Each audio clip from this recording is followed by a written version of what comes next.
Today on Running to Him. Christians must mourn over the state of the world, doing right in the sight of the Lord, trusting in Him, and attaching ourselves to God. Today's reading is 2 Kings chapter 18, verses 7 through 37, and we'll be concentrating on verses 31 through 32. 2 Kings 18, 31 through 32 says, "Do not listen to Hezekiah, for thus says the king of Assyria, Make your peace with me, and come out to me.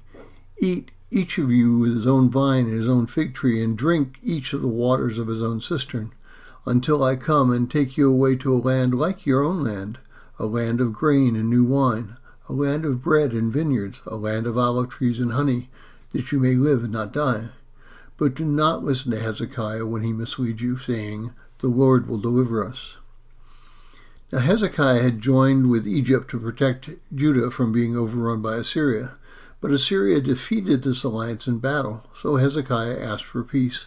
He admitted his mistake and asked for the terms of peace that Sennacherib demanded.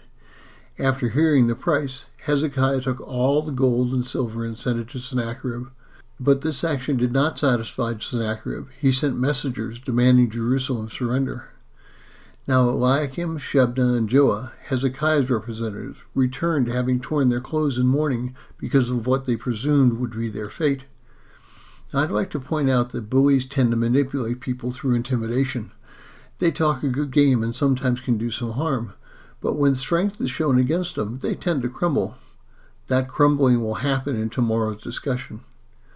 Now, what should we do when faced with a situation in which we feel overwhelmed? Hezekiah's three representatives showed their grief by tearing their clothes. This action physically indicates what a person is going through in their heart. It is a grieving action, showing that you are exposed to your core. We believers could tear our clothes in response to what's happening today, but instead we are being bombarded on all sides. The outside world is pushing the church to change its theology to make it more inclusive. Nature, if you will, has attacked with a pandemic causing despair even among the most ardent believers. Over the past few weeks, 3 members of one family died from contracting COVID.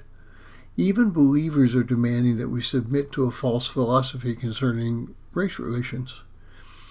Now, there aren't many actions left for us to do. The only thing available to us is trusting our relationship with God, and it is that relationship that can sustain us if we trust God. So going back to yesterday's devotion, we must do right, we must trust in God's promise, and then hold on to God with all our might, waiting for Him to deliver us from certain disaster. Thank you for listening. We pray that today's devotion was meaningful to you. We would love to hear from you. You can use either Facebook or YouTube to like, subscribe, share, and tell others about us. If you would like to contact us, you can reach me at phineasjacobus@runningtohim.net.